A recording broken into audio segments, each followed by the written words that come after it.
Hola, buenas tardes. ¿Cómo están?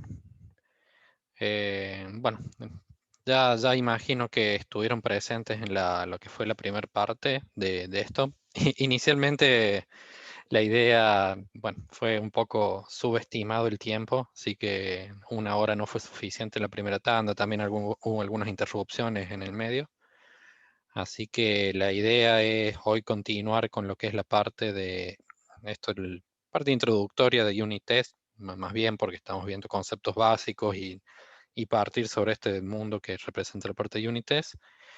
Y bueno, también como les había indicado en la sesión pasada, está bueno si tienen algo para opinar, algo para comentar en base a su experiencia. Obviamente, si hay alguna pregunta que esperemos pueda ser respondida, es bienvenido. Así que no pensemos esto como una sesión de simplemente de dar un tema como en la facultad y quedarnos ahí, sino a medida de lo posible hacerlo más interactivo y participativo, sí, puede ser. Em, lo que a grandes rasgos, la sesión pasada, lo que se había planteado era, bueno, aspectos conceptuales de lo que es la parte de Unit Test, quién tiene que ser responsable de hacer los unit tests, cuál es el objetivo de realizar los unit tests, en qué etapa del proceso de desarrollo se, se van desarrollando, valga la redundancia, y bueno, ciertas características de lo que se considera un buen unit test y también las características del código para que sea efectivamente unit testable.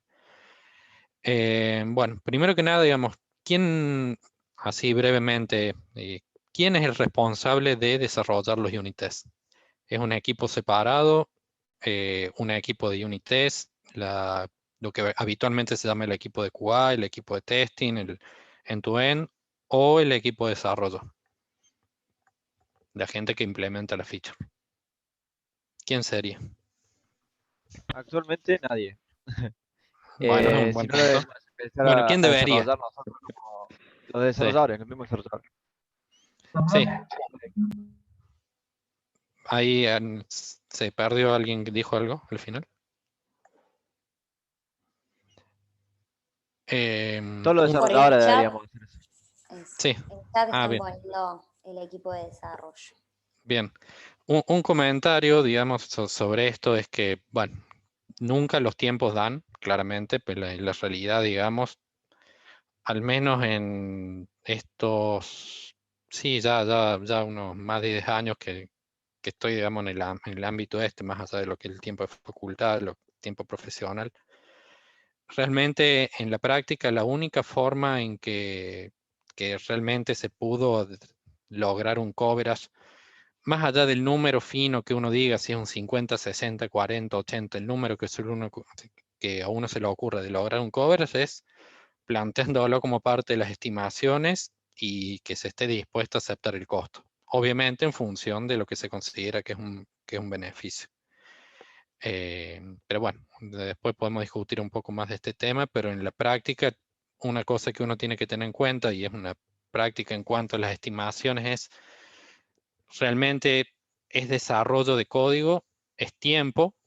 Posiblemente, como cualquier tipo de desarrollo, las primeras etapas son un poco más complicadas porque uno tiene que, más allá de familiarizarse con los frameworks, también uno tiene que desarrollar como al ser código en sí mismo, como pequeños frameworks, pequeños códigos que después uno va reusando.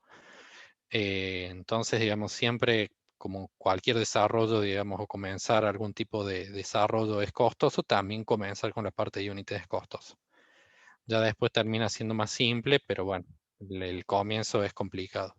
Pero sí, una cosa, digamos, que no puse en ninguna parte de las estimas de las slides, es que en la práctica, más allá de que pueda ser una iniciativa que puede ser realizado por un par de personas, el equipo de desarrollo, porque considera que es una buena práctica, el unit test, de la única forma que pueda ser realizado, es realmente considerando el tiempo que se necesita y tiene que formar parte de las estimaciones. Si después, en función de las prioridades, los tiempos no dan, que posiblemente sea la gran realidad de la mayoría de los proyectos, sea uno de los primeros ítems que se termina descartando o reduciendo para llegar a la fecha.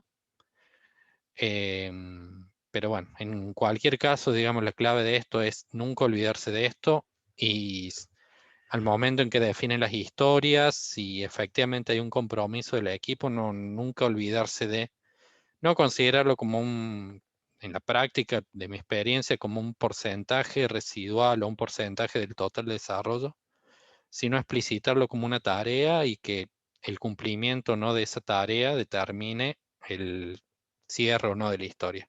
De otra forma, lamentablemente por un lado, no se asigna el tiempo suficiente, no se le da la calidad suficiente al desarrollo de los unit tests, y tampoco, también por otro lado, no se da la visibilidad respecto al tiempo que lleva la parte de unit test asociada. Pero Pablo, bueno, perdóname, ¿te puedo hacer sí, una pregunta? sí. En tu experiencia, cuando uno arranca con esto, es decir, que no tiene ya una base previa de experiencia como para poder hacer una estimación correcta o adecuada, ¿hay algún tipo de porcentaje que uno pueda, al menos de entrada, decir, bueno, no sé, si antes una historia no sé, la clasificábamos de 3 puntos, bueno, ahora considerando que tenemos que hacer los unit tests, no sé, ponerle un X cantidad de tiempo más o llevarla a tal Sí, puntaje? mira, a ver, como toda la respuesta a ese tipo de preguntas depende. En la práctica, hablar de Story Point, agregar más Story Point, después hay que ver el criterio que se utiliza para determinar qué es un Story Point y entramos en otra cuestión. Al menos como una práctica personal, cuando uno no tiene experiencia, yo partiría de al menos considerar un 30, un 35% del tiempo. Si el tiempo Bien. es una unidad sobre la cual se generan los Story Points, en buena hora, si uno dice, mira, de vuelta, llevarlo al concepto de Story Point es muy relativo, Está bien, porque, pero al menos en tiempo un 30-35%. claro, yo de base partiría con eso. O sea, puede sonar mucho y es real, pero al menos para comenzar, cuando no hay un, digamos, un punto de partida, es un buen número. Después, como todo, se va ajustando. Perfecto. Y las primeras etapas es como todo, es complicado, es complicado en el sentido de que tenés que definir la tool que vas a utilizar. A ver, en cuestiones, por ejemplo, ahora lo vamos a ver en Java, digamos, en general uno no va a inventar grandes cosas, a menos que quiera probar una nueva tool que ha surgido o que pueda resultar interesante. Pero como todo, digamos, es código, uno tiene que definir la jerarquía de clases, tiene que definir las buenas prácticas, tiene que también lograr experiencia en eso, porque no es como Sin duda. código, ¿no? Si uno nunca hizo un mock de un objeto, posiblemente uno necesite tiempo para determinar cómo son los mock, jugar un poco con los matchers, entender la lógica para, para encontrar la forma correcta de validar los diferentes escenarios.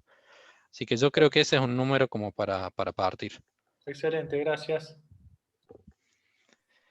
Sí, sobre todo cuando uno hace test unitario de aplicaciones que ya están hechas.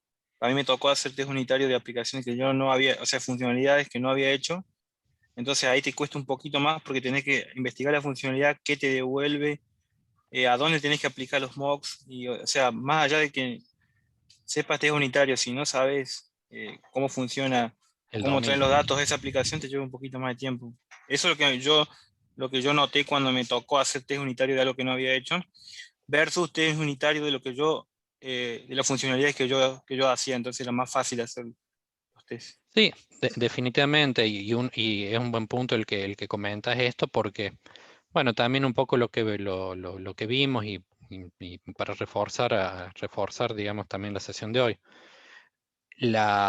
El buen diseño o el seguimiento de prácticas de orientación a objetos determinan a su vez que sea el código unit testeable. Si uno no parte de los conceptos, digamos, más allá de todos los patrones que uno diga en orientación a objetos, Java o C++ o el lenguaje orientado a objetos que se les ocurra, puntualmente yendo al lenguaje orientado a objetos, porque en general el que estamos utilizando, el concepto de lo que es cohesión y acoplamiento es clave para que el código sea unit testeable. Porque en la práctica, por más que uno tenga la super voluntad de hacer unit test, si está lleno de métodos privados o no hay un punto en el que uno pueda incorporar, ya sea un mock, un stub, hacer algo dentro del código para poder determinar si determinada funcionalidad cumple o no, es clave. Como muchas veces, digamos, uno se enfrenta a código que internamente tiene una complejidad enorme, que tiene un montón de if, que hace acceso a la base de datos en la misma línea y después aplica algoritmos. Y bueno, si uno realmente quiere hacer unit test de eso, lamentablemente, y por más, digamos, que sea costoso en tiempo y también en riesgo de meter cambios, porque también está eso, la única que queda es hacer cambio en el código. Después, en la práctica, después también uno, bueno, tengo un método público y recibe 10 parámetros y la complejidad es enorme adentro y no se quiere cambiar el código. Bueno, los test que reflejen eso posiblemente no se cubran muchos escenarios o se cubran escenarios muy básicos o no se puede realmente darle una cobertura correcta de lo que está dentro del método. Porque lamentablemente el código para ser unit test, para hacer unit test, el código tiene que partir de ciertas características para ser unit testable. Siendo uno de los puntos que planteaste, porque muchas veces eso, hay que cambiar el código para que efectivamente se pueda hacer unit test. Y eso, especialmente, bueno, yendo al comentario del tema de los tiempos, es otra variable importante a tener en cuenta.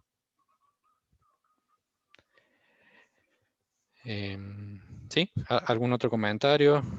Y cuando haces test unitario, yo tengo entendido, sobre todo en JS, no conozco mucho Java, tenés un reporte de cobertura.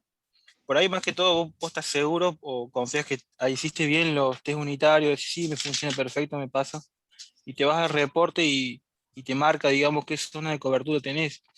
Y por ahí, eso más que todo, digamos, te guía. En Java, en Java, digamos, también tenés ese reporte de cobertura. Sí. Ahí uno lo que tiene que, bueno, justo acá no lo tengo configurado, pero para este proyectito, pero por ejemplo, ya los IDEs ya vienen incorporados con esto. Uno acá lo que tiene que definir es esto que se llama el coverage suite. Y uno definiendo el coverage suite, que es hacer unas pequeñas configuraciones, uno puede determinar el tema del coverage. Justo ahí les tenía para mostrar, no puntualmente este proyecto, sino un proyecto real, digamos, con el que trabajamos, pero bueno, lo iba a ver un poco más tarde, digamos, en este caso es código de Objective-C y C++, para lo que es la parte de coverage de determinados módulos, pero sí, el Java lo tiene, digamos. Después es cuestión de configurarlo, incorporar los plugins que uno corresponda, meterlo dentro de las herramientas de Continuous Integration o dentro del propio ID del desarrollador, pero sí, lo tienen. Puntualmente Java, digamos, hay diferentes plugins que uno puede incorporar, pero ya el ID, ya fíjense acá el IntelliJ ya lo viene incorporado por defecto, que es uno de los ID junto con el Eclipse más utilizado. Cuando después hablamos de NetBeans, etcétera, pero ya viene incorporado. ¿Sí?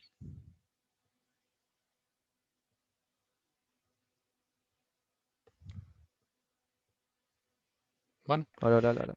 Sí. Hola, ahí está.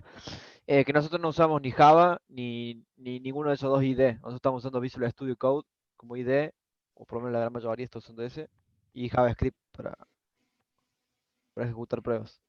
Sí, a ver, yo puntualmente no he trabajado. Sí, bueno, he trabajado en la parte de JavaScript, pero para cliente o UI. Perdón, cliente o no, Todo, server. ambas. El tema, digamos, es que no necesariamente tiene que. A ver, el IDE te ayuda en lo que es la parte de integración. Después las tools se pueden configurar, digamos, y ejecutar por línea de comando y ver un reporte te genera un HTML o te genera un XML que se visualiza. Va más allá del IDE en sí mismo. Pero el Visual Studio, no recuerdo recientemente, pero te permite incorporar lo que es la parte de plugins. No, nunca lo he configurado. Seguramente que hay alguna extensión o algo que Sí, te ayude nunca con eso. claro, nunca lo he utilizado el Visual. Bueno, yo también uso el Visual Studio, pero no para parte de esta, pero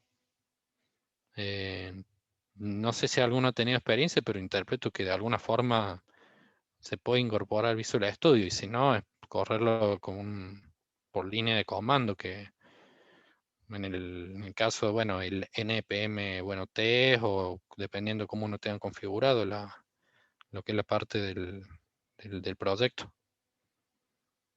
Pero el target test está definido, así que existe eso. No tengo ningún proyecto acá en Node.js, porque ahora no estoy trabajando en eso, pero si he ¿Y el trabajado vocabulario en cambia? Node, ¿cómo el vocabulario cambia? ¿El vocabulario para ejecutar un test cambia? ¿Esté en un ¿Cómo? lenguaje o en otro? O sea que nosotros estaríamos viendo la No, base de lo que es un test. Después cuando sí, tengo sí, que sí, hacer por nuestro eso. lenguaje A cambia. ver, después en realidad conceptualmente, el concepto de mock, el concepto de stub es genérico de unit test, y obviamente va a depender de la tecnología, la sintaxis, porque a su vez es código, entonces se va a escribir en el mismo lenguaje en el que uno desarrolla, y va a depender bueno, de las tools que se proporcionan para el lenguaje. No son las mismas, pero los aspectos conceptuales son exactamente los mismos. Ok. Puntualmente de lo que es la parte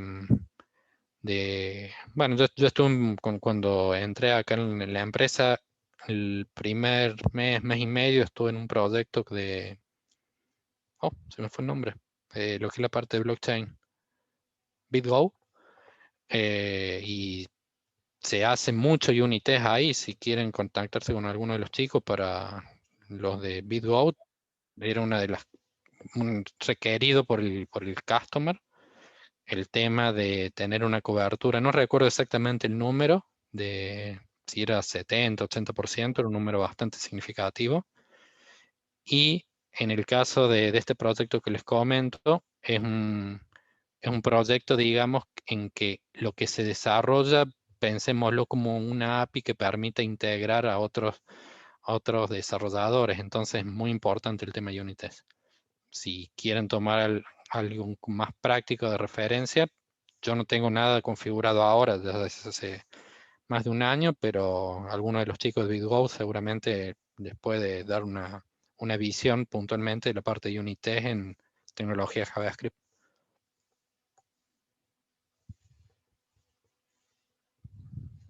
¿Sí? Sí, sí, quedó bien claro. Bueno, avancemos un poco. Digamos, acá yo tenía preparado unos ejemplos son ejemplos simples, pero es primero para ver, digamos, de los aspectos más simples la parte de unit test, y después, bueno, que es un concepto que es básicamente lo que define uno en un test, que es el definir una precondición, ejecutar determinado código para que algo pase, y después hacer la parte de la assertion para determinar si se cumple o no lo que uno espera que pase al ejecutar el código. Y por otro lado, unos ejemplos de lo que representa la utilización de mock y stub. Y también para entender un poco, si bien los mock y stub son como dos caras de la misma moneda, digamos, de alguna forma, son diferentes formas que uno utiliza para desarrollar los unit tests, también para ver con un ejemplo cuál es la diferencia. En la práctica, lo ideal, después ya yendo más a la experiencia, es tener alguna herramienta que permita hacer la parte de mocking, pero bueno, hay veces que no se puede. Pero bueno, vamos por parte. Primero que nada, esto, digamos, es un pequeño ejemplo que habíamos llegado a ver sobre el final de la primera sesión. En este caso, digamos, esto es Java, digamos, el primer ejemplo, digamos, está una clase que en realidad, para lo que nos interesa acá es que tiene un método concatenate que recibe dos strings y concatena uno y otro. Desde el punto de vista, digamos, del que hace el unit test, si es idealmente tiene que ser el propio desarrollador para tener una idea, como lo habíamos visto, una idea clara de qué es lo que hace el código, pero uno más allá de eso tiene que tener en cuenta el tema de definir que los métodos sean lo suficientemente descriptivos en los nombres, que los parámetros también sean lo suficientemente descriptivos, etc. En este caso, este unit test lo que está haciendo simplemente es llama a la invocación del método concatenate, le pasa los parámetros que el método espera y se hace dos assertions en este caso. El assert not null y el equals, en el que se compara el resultado que se obtuvo de invocar al método contra el resultado que uno sabe que se espera que este método retorne. Una de las cosas, así como uno habla en testing o validación en general, uno parte de asumir que uno conoce qué es el resultado esperado. Si uno no conoce el resultado esperado, difícilmente se puede hacer testing de cualquier tipo. Entonces, en el caso de unit test, uno explícitamente tiene que definir cuál es el resultado esperado para contrastar contra el resultado que efectivamente retorna el método. En este caso, digamos, si esto falla, va a retornar un mensaje que indica que esto falló. ¿Sí? Esa es la idea. Entonces, si corremos este unit test, que es muy simple, la parte del unit test, corremos nada más para... Bueno, en este caso, acá el IDE que estoy utilizando es el IntelliJ, que es uno... Incluso este es el Community Edition, o sea, no es el que uno tiene que pagar para bueno, tener la licencia. Ya la solución de, por ejemplo, para la parte de unit test ya viene incorporado. Si es que nunca han trabajado con la parte de unit test, entonces no es que uno tenga que hacer un gran esfuerzo en general para configurar esto. Después también, unas cosas a tener en cuenta. Bueno, en este caso está configurado el proyecto con Gradle. Entonces Gradle ya tiene una estructura en el que se determina en qué directorios tienen que estar ubicados los archivos de unit test para que efectivamente al ser de la parte seguir esas indicaciones del formato de Gradle, digamos, ya directamente se resuelve mucho más fácil la ejecución de los unit tests. Después lo mismo con Maven. Después si estamos hablando de proyectos con otras herramientas de building un poco más antiguas como bueno, se me fue. Como antes, etcétera, puede ser un poco más complicado, pero bueno. Es cuestión de estructurar el código lo mejor posible para poder hacer los unit tests. En este caso, como les decía, el código, digamos, ya tiene lo que es seguir lo que es la estructura de Gradle, en el que está separado dentro del código fuente el código puro de la aplicación dentro del directorio main, junto con el código de testing que está dentro de test y los diferentes paquetes y las diferentes clases que son particulares de la parte de unit test. Simplemente déjenme hacer este pequeño cambio en el código para ver, digamos, cómo reacciona esto.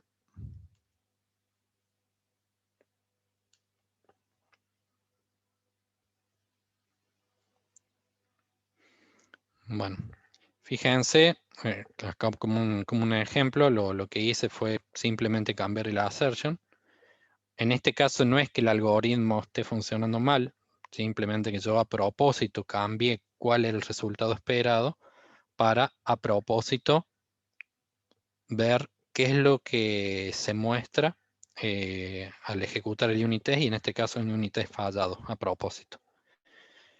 Pero para tener en cuenta, cuando hablamos de unit test, no solamente es interesante, digamos, importante que se haga el assertion correcto, sino que la indicación de cuál es el error o qué es lo que está fallando sea lo más explícito posible para facilitar el debugging del problema y también determinar si puede ser un problema del test. En este caso, fíjense que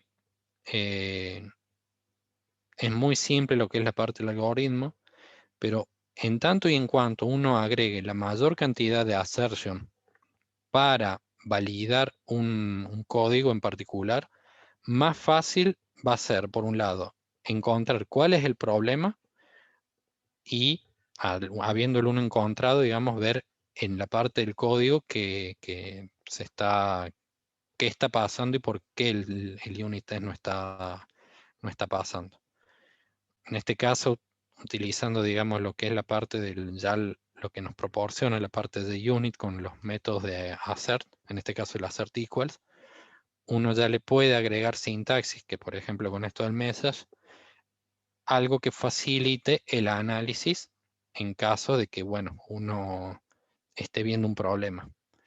¿Por qué es esto? Porque muchas veces el nombre de los métodos no es del todo representativo de lo que uno, lo que uno quiere efectivamente validar. Entonces, por eso es importante, en la medida de lo posible, acompañarlo con la mayor cantidad de mensajes que sean, llamémosle, developer friendly, para entender por qué el unit falla. Y también piénsenlo de esta forma.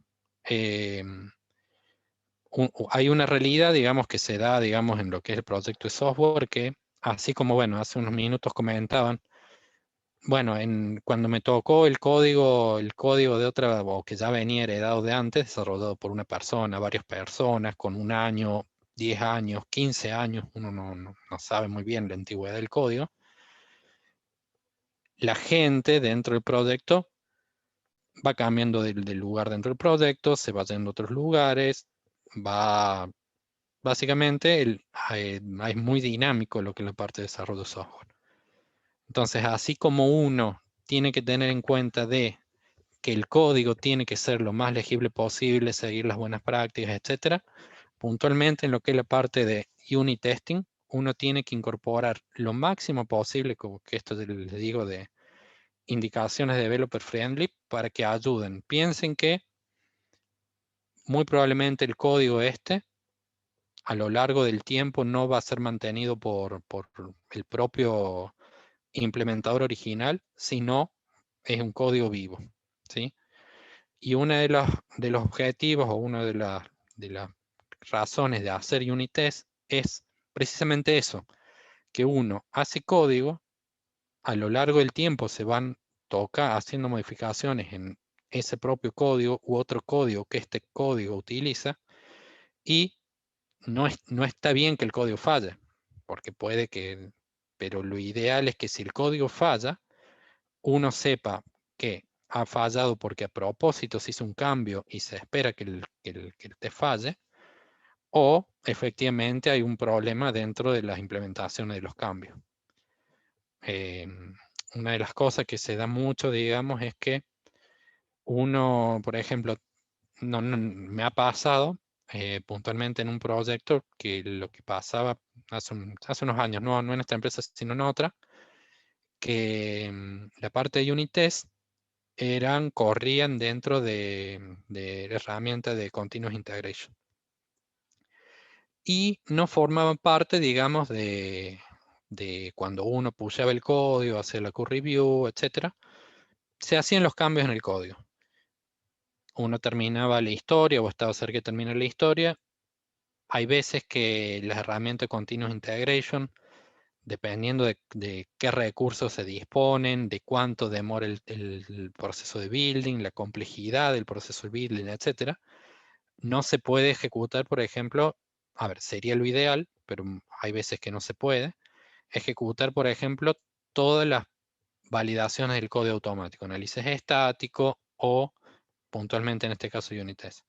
Entonces, lo que pasa es eso, uno modificaba el código y las modificaciones eran correctas desde el punto de vista que eran cambios en el código que se correspondían con cambios en los requerimientos, pero sin embargo, los unit tests fallaban porque uno, en algunos casos yo, en otros casos otras personas, se había olvidado de actualizar los unit tests.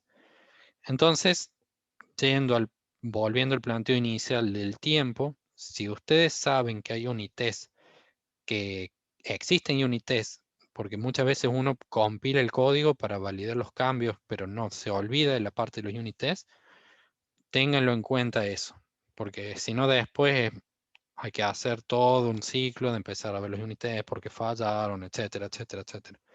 Y demora tiempo. O sea, nunca asumamos que tanto hacer unit test como modificar unit test es un tiempo menor.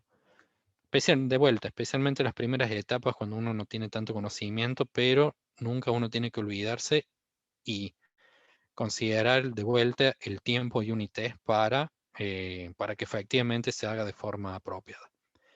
Porque si no, lo que termina pasando, y no es lo ideal, pero bueno, hay veces que los tiempos nos dan, es, bueno, cerramos la historia y ponemos, porque bueno, así como uno puede poner una annotation, ejecutar test, simplemente quitando esta annotation, el test no es que deja de, el test no se ejecuta más. Entonces, ¿qué se hace? Bueno, no, comentemos el código, comentemos el test, no lo ejecutemos porque no hay tiempo ahora. Entonces termina haciéndose una montaña de código que por un lado el unit test está por alguna razón y por el otro lado se va haciendo toda una montaña o una conjunto de código, digamos, que uno eventualmente lo va a tener que actualizar. Y de vuelta, mientras más desactualizado esté el código, en este caso de la parte de unit test, más tiempo va a ser necesario para después que efectivamente los tests vuelvan a ser funcionales.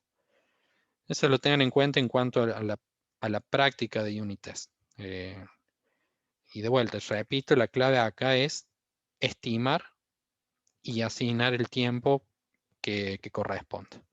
Y que quede explícito y reconocido y bueno, se asume el precio, digamos, de la parte de unit test. Pablo, tengo una pregunta. Sí. Nosotros en el proyecto hay algunas cosas que no se puede aplicar en el unit test ni a palo. Había que refactorizar por módulos enteros, por ejemplo. ¿Qué recomendarías vos? ¿Que todo lo nuevo se haga de una Y forma de, que se pueda testear y lo que y ya de base, está? digamos, no hay mucha más alternativa que tomar ese criterio. Después, la pregunta está dentro de ese código si hay algún... En general, el criterio que se utiliza es cuántos errores están bien... A ver, para decir, mira, de base, sí, el código nuevo, que siga las políticas, que siga buen diseño y sea unit testable. Estamos de acuerdo en eso. Sí. Del código viejo, ¿cuántos errores habitualmente se encuentran en determinados módulos? Esos errores son, en general, tocan el mismo área de código o están muy dispersos. O de una misma línea tenemos habitualmente 5 errores, 5 problemas relacionados con eso. Sí, la mayor parte viene de un módulo que siempre como que está muy acoplado, digamos, entonces cualquier cambio que vos hagas siempre revienta algo, digamos. Entonces, ¿qué recomendarías vos, digamos, por ejemplo? No sé, porque Mira, refactorizar todo eso yo, sería yo, yo de bastante... base, por eso, es muy complicado verlo sin hablar puntualmente el código. Una de las cosas primeras que se hace, digamos, es si tenés un método muy largo, o sea, porque ahí hay que ver, digamos, si es, por ejemplo, si es un método muy largo, por longitud, por ejemplo.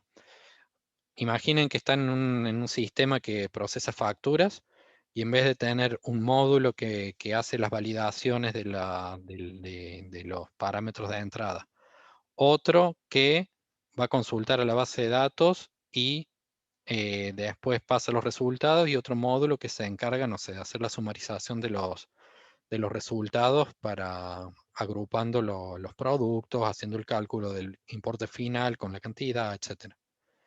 Si hay un gran método que hace todo eso en una sola cosa, y de vuelta estoy hablando sin ver el contexto del proyecto, de mínima a nivel de código, uno de lo que debería hacer es cosas como esto. Refactor.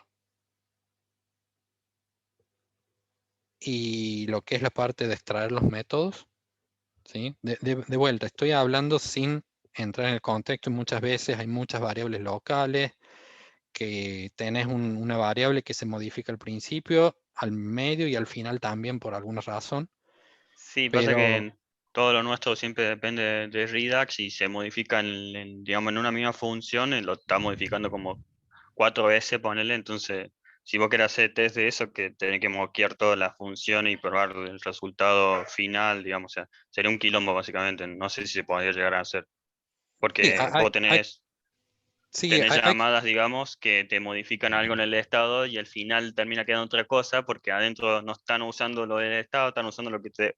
O sea, es un quilombo, básicamente sería claro. imposible testear eso sin que refactorizarlo, digamos. O no No, sé si mira, mosquear todo y controlar el último resultado, ponerle el resultado final de la función y dejar todas las funciones adentro mosqueadas, digamos.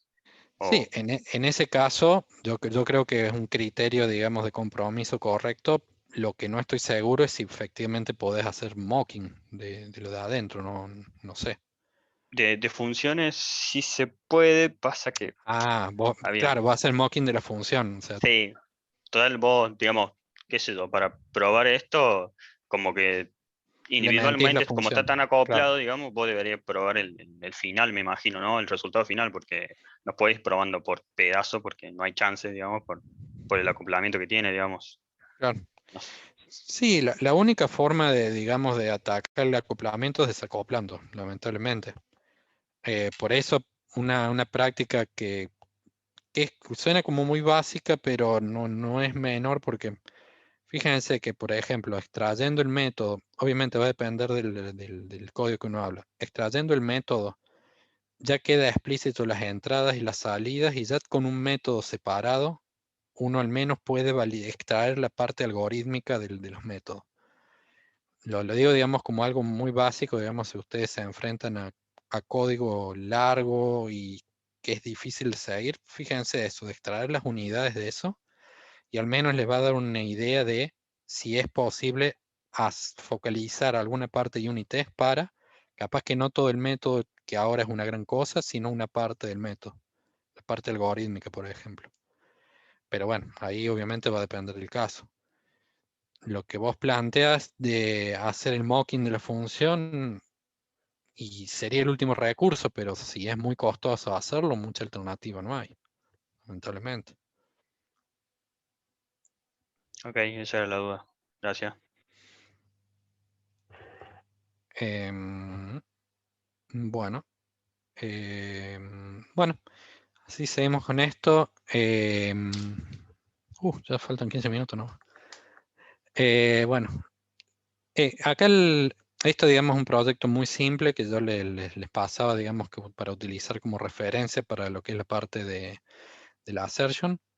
Y los que quiero, bueno, en este tiempo, ver algunos un poquito más complejos, o sea, complejos para tener un poco más de referencia de lo que representan diferentes tipos de assertion en lo que es la parte de unit test. Va a depender enormemente, digamos, del lenguaje que uno esté desarrollando, cuáles son las posibilidades que brindan, digamos, los plugins, las librerías, bueno, herramientas de unit test. Puntualmente en este caso de Java, digamos, hace ya muchos años que de base existe JUnit, que es, digamos, el framework sobre el que se construyen el resto de las librerías. Puntualmente, acá yo lo que hice fue sacar un ejemplo de lo que es Hamcrest. Esto, digamos, es como de lo que es la parte de framework para Java puntualmente, de unit test. Ha sufrido bastantes cambios a lo largo del tiempo, pero Hamcrest es, digamos, como la última, de facto, y en la práctica, digamos, es lo que está soportado como la librería de Matcher para validar diferentes condiciones, diferentes características, digamos, de los objetos o o de las variables que uno quiere evaluar. Fíjense puntualmente en este caso que acá tenemos diferentes tipos de matcher. Los matchers son, bueno, un nombre un poco lo dice. Bueno, yo paso determinadas precondiciones y espero que lo que uno escribe matche con el estado en que se encuentra el objeto.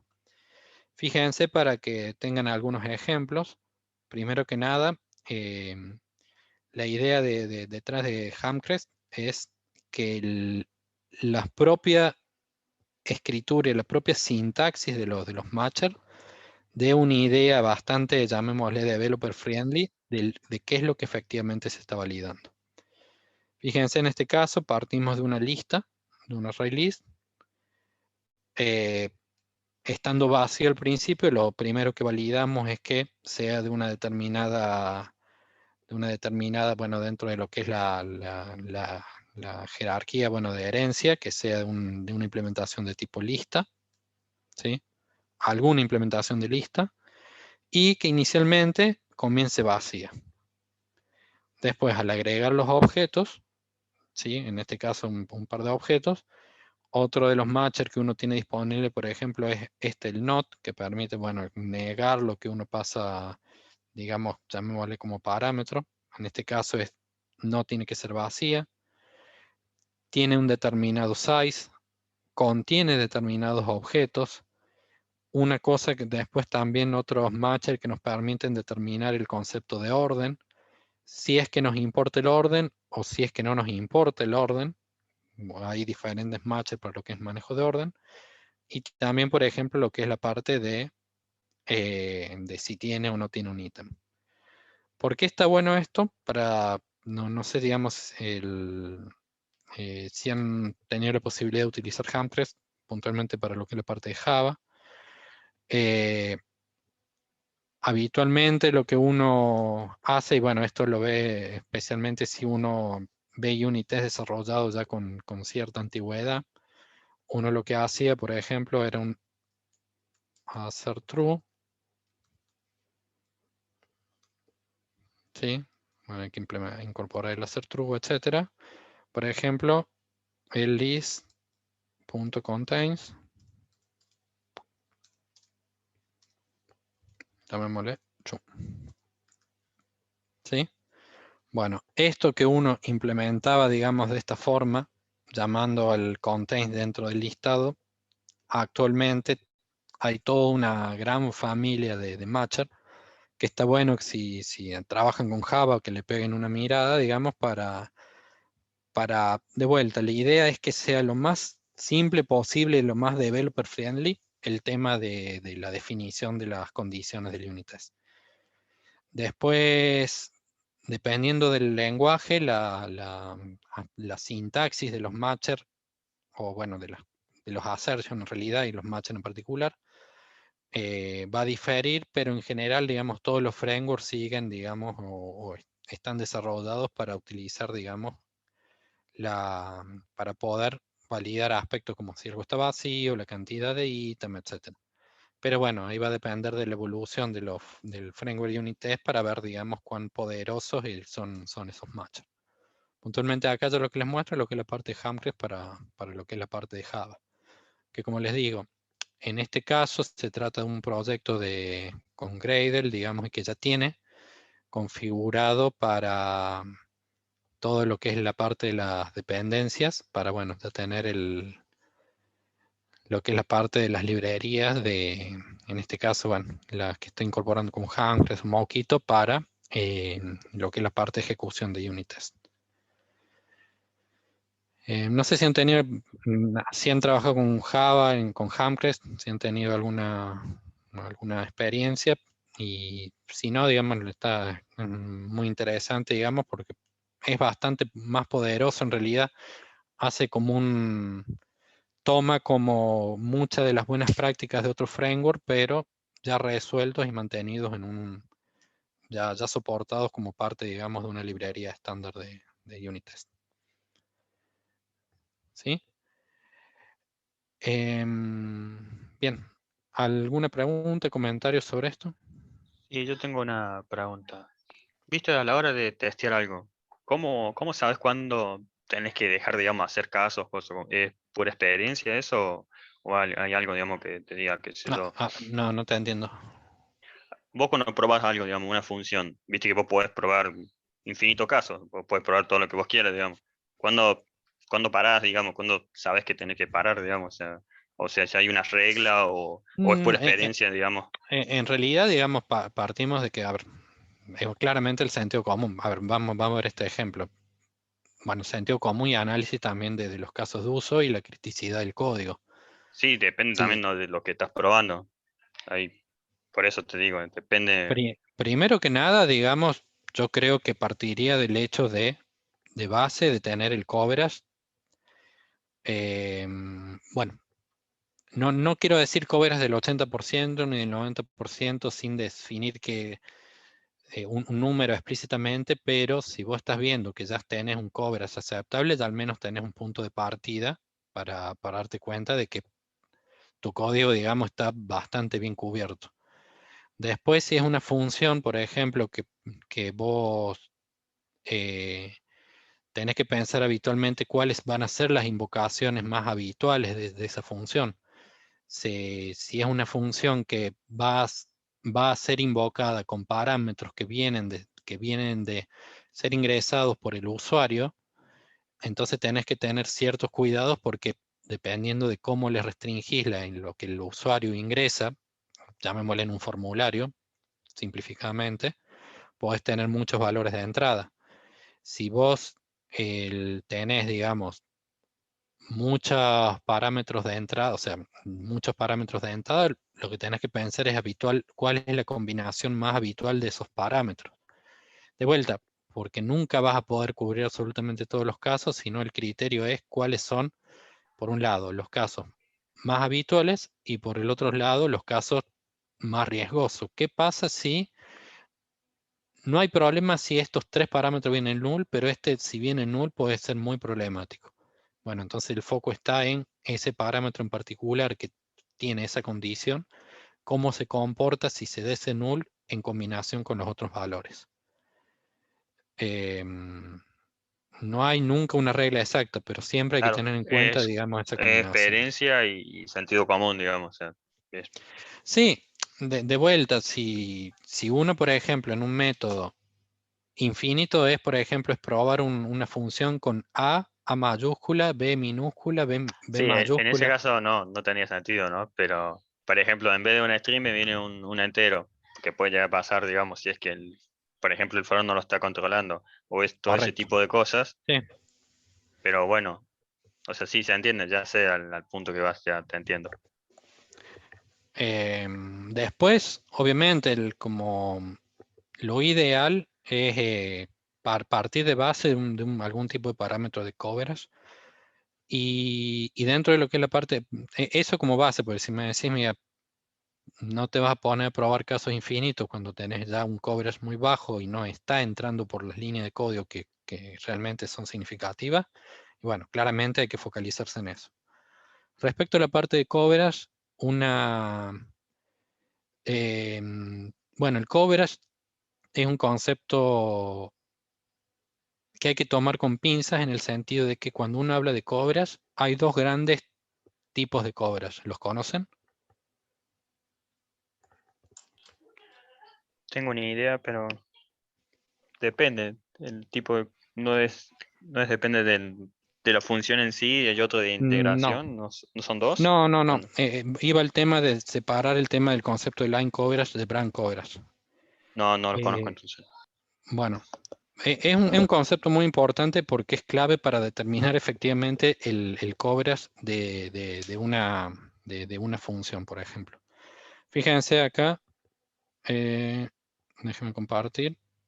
Vamos, les quiero dar un ejemplo rápido ahora, que es este. Supónganse que tenemos una función que es public int test.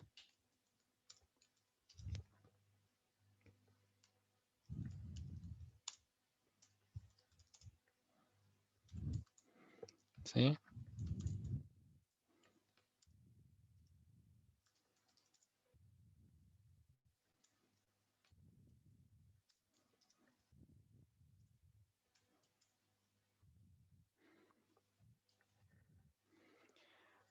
Bien. En este caso, recibimos un único parámetro, ¿sí? Entonces, lo ideal sería cuántos unit test habría que hacer para que esto tenga un coverage del 100%? 2. Bien.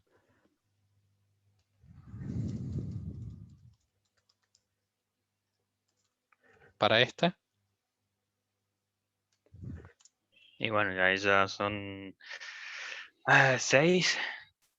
¿6? ¿Pueden ser 6? Sí, más o menos. La en combinación de los realidad, dos sí son.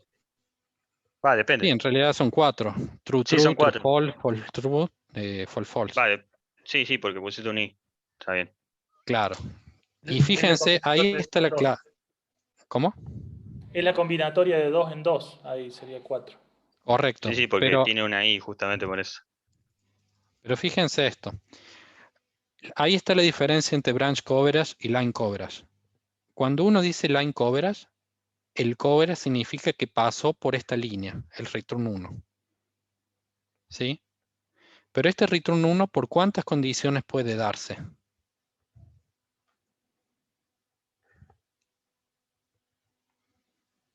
En ese caso, Por por 2. 2. Claro, porque param es true o porque param 2 es true.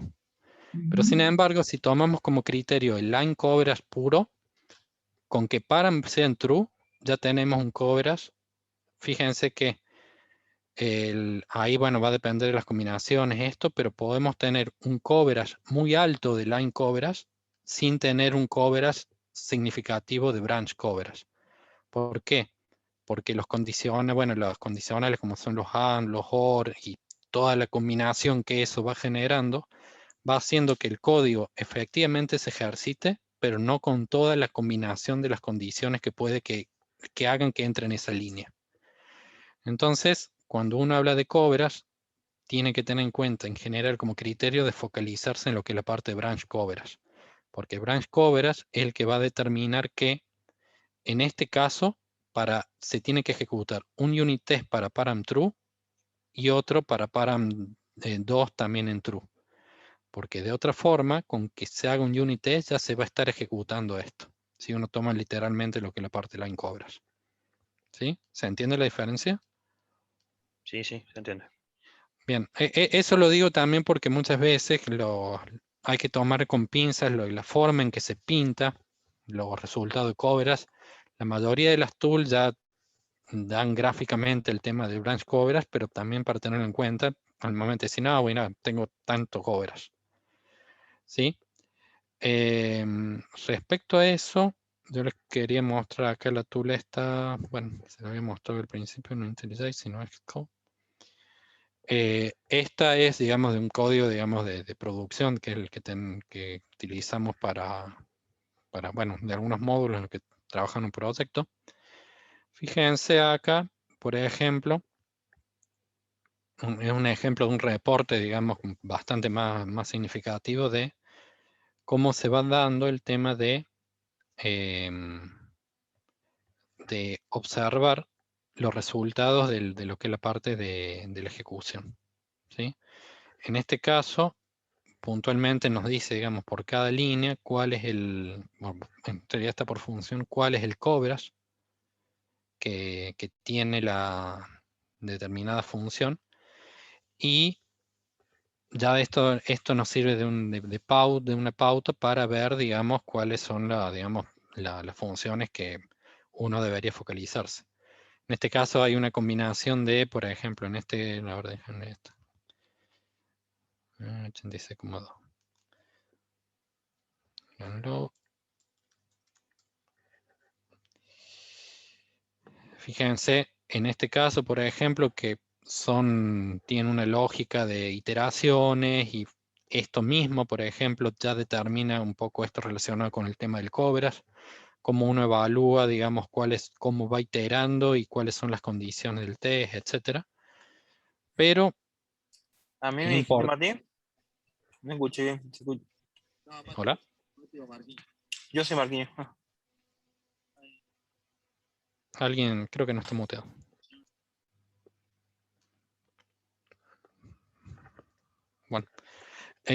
Bueno, esto digamos para que lo vean como un reporte de la parte del coverage para también en función de eso, digamos, tomar decisiones respecto de qué es lo que está faltando, En este caso, como para darle un ejemplo, nosotros para el proyecto, como pueden ver acá, tenemos un 0% de coverage en esto.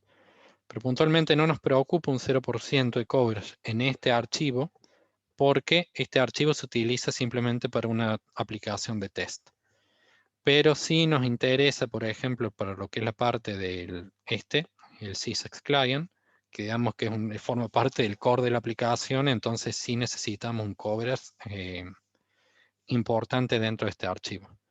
Después, bueno, hay que ver criterios puntuales de por qué no se está en el 80%, o qué es lo que está faltando, etcétera, pero bueno, para tener en cuenta eso. Después, una cosa, me tomo unos minutos más, no sé si hay algún problema, quería cerrar esta parte de lo que es la parte de mock y stab. Puntualmente, ¿alguno podría decirme si sabe cuál es la diferencia entre un mock stab y un stab, si es que lo ha escuchado alguna vez?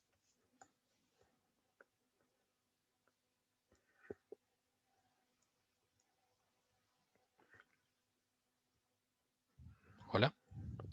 Yo no No, tengo Pablo, idea. yo sé que un mock nomás, los otros conceptos no los conozco. Bien. En realidad, el mock es como una forma, digamos, más facilitada de hacer lo que se llama lo que es la parte del stabbing.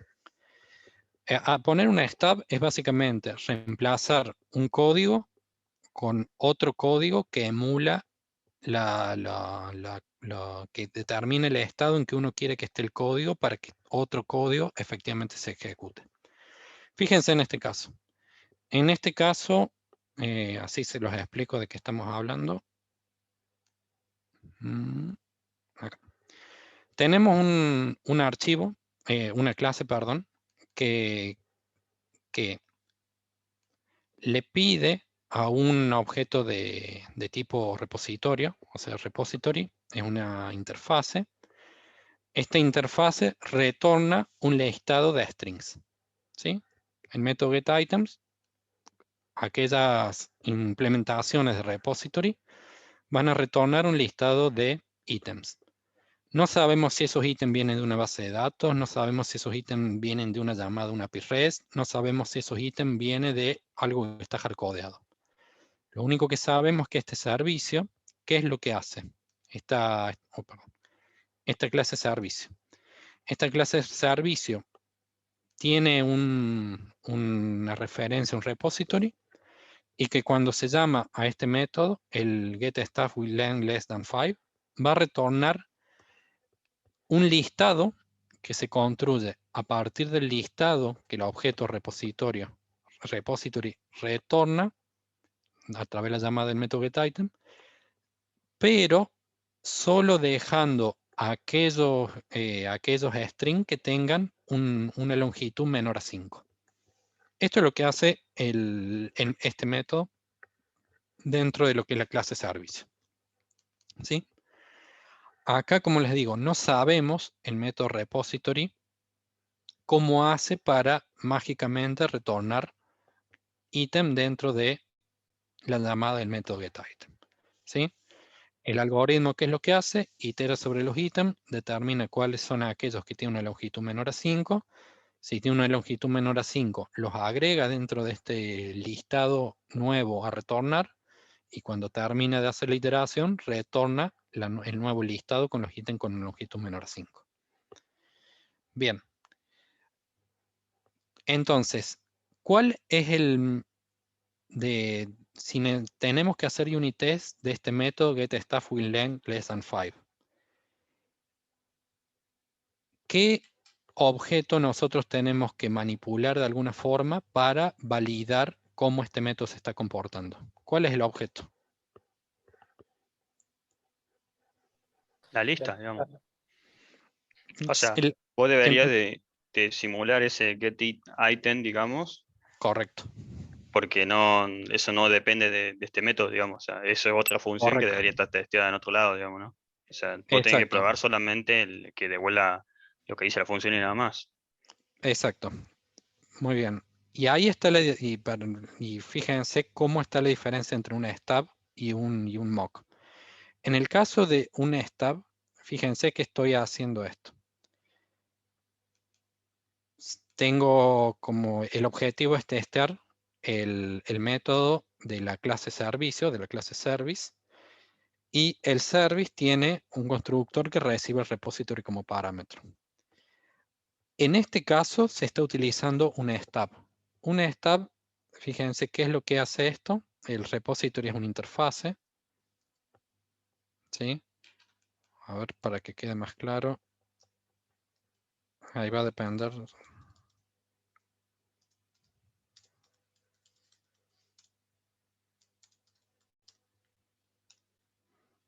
Así que, bueno, para aquellos que no están muy familiarizados con Java, le cambio la sintaxis. Le cambio la sintaxis así queda más fácil de ver. Bueno, esto ya es, digamos, de las versiones.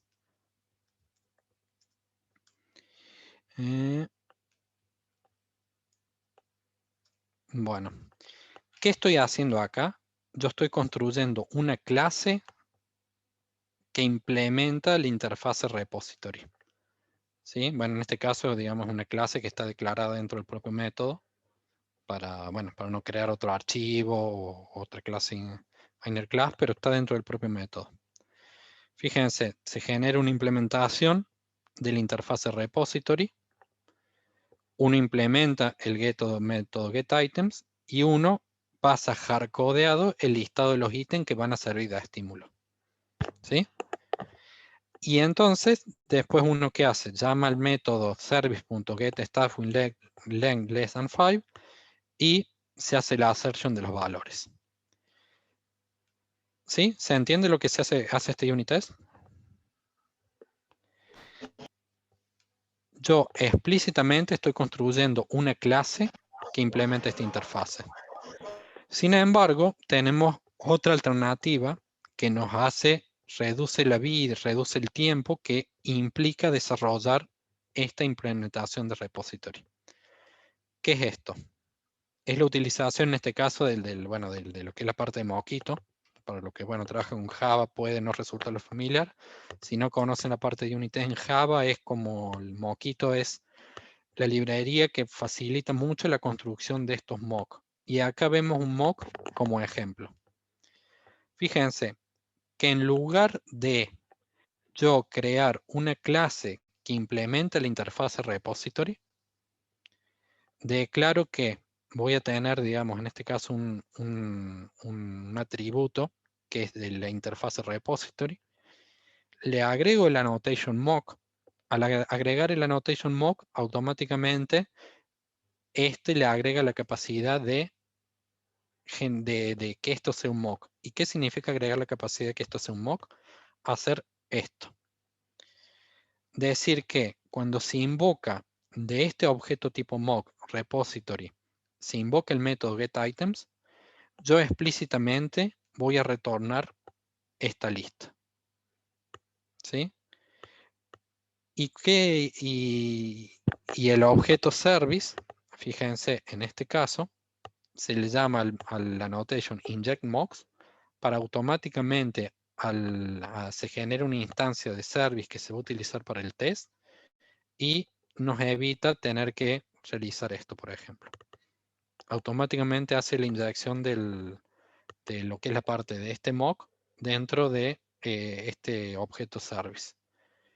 Entonces nos facilita mucho lo que es la parte de definir diferentes escenarios de test a través de la utilización de mocks, como lo que genera bueno, Mockito.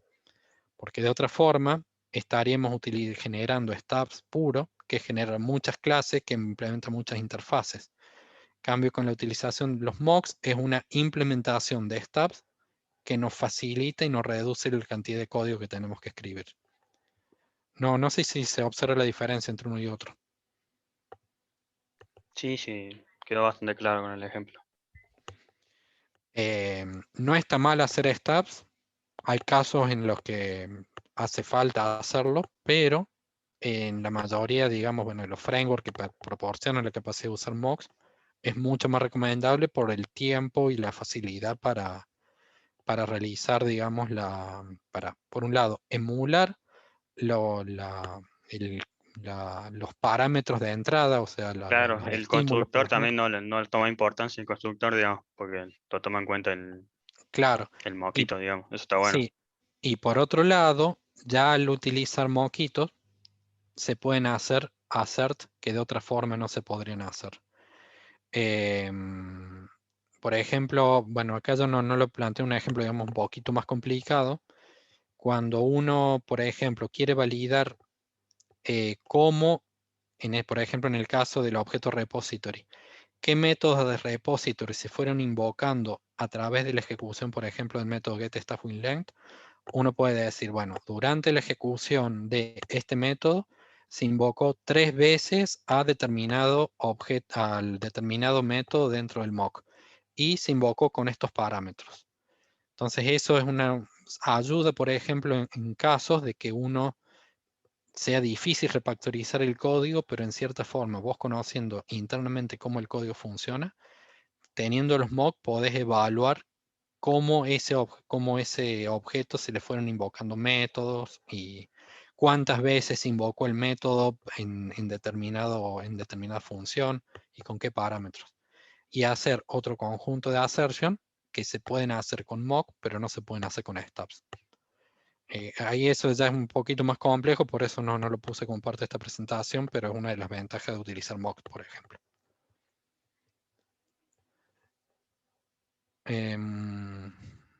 Bueno, ya estamos un poco pasado de tiempo. No sé si tiene alguna otra pregunta, comentario. Bueno, como Yo verán, te puedo hacer sí.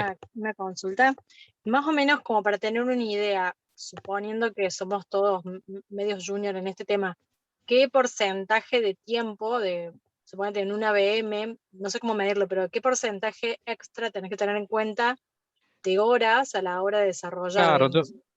había surgido en parte al principio, yo les planteaba, digamos, no como una regla de oro, pero sí como un parámetro de plantear un 30-35% de mínimo, partiendo del desconocimiento.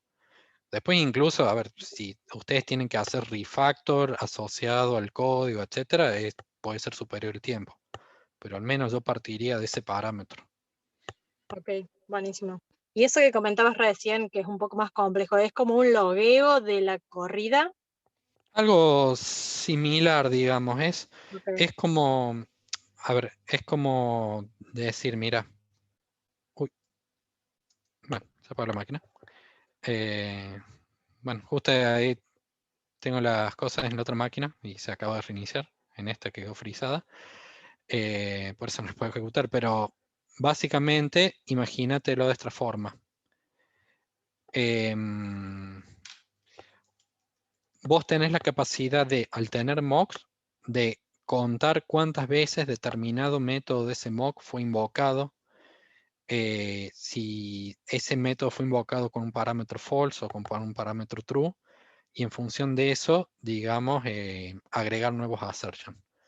Es como hacer un log, pero la gracia, digamos, es que vos generes assert de eso, determine si es correcto o no que se invoque de determinada cantidad de veces un método en particular. Ok. No va con el objetivo de logging, de ver qué ha pasado, digamos, obtener un trace completo de la ejecución. Simplemente es otra herramienta para hacer nuevos asserts sobre el código. Esa estrategia se utiliza mucho cuando uno no tiene la capacidad de hacer refactor del código. Entonces, como es difícil evaluar los parámetros de entrada y salida de algunos métodos, uno va evaluando cómo internamente el método se va comportando.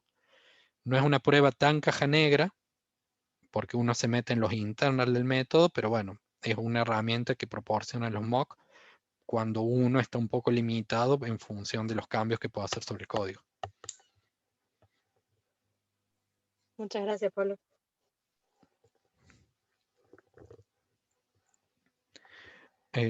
Bueno, no sé si hay alguna otra pregunta.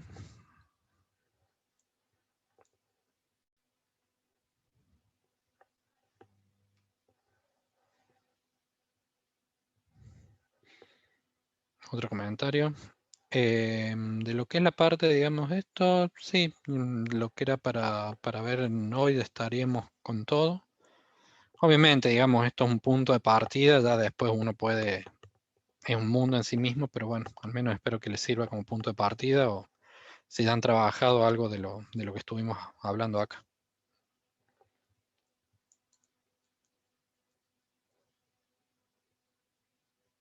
¿Sí? Perfecto por mi parte. Gracias. Muy bien, muchas gracias. Bueno, gracias. Si quieren, les comparto, ahí le paso a Sabri la presentación, así la comparte y bueno, ahí Dale, podemos- perfecto. Bueno, gracias a todos por sumarse y gracias Pablo por compartir tus conocimientos. Muy bueno, Pablo. Muchísimas Bueno, gracias. Pablo, gracias. Gracias. Chao. Gracias a todos, nos vemos. Hasta luego. Gracias. Chau, Hasta chau. luego.